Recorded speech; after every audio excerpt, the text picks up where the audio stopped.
Welcome to our How to video series, Laboratory Processes Rethought, with automatic cleaning to success.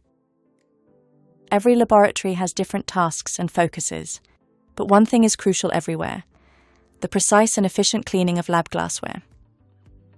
But what does clean lab glassware mean? The laboratory glassware is free from contamination, detergents, and used water from the previous application and cleaning process. In this series, we will show you the quickest and most efficient way to achieve this cleanliness and explain the advantages of automated cleaning over manual cleaning with a view to user-friendliness, cleaning quality, process duration, use of resources, sustainability, and cost-effectiveness.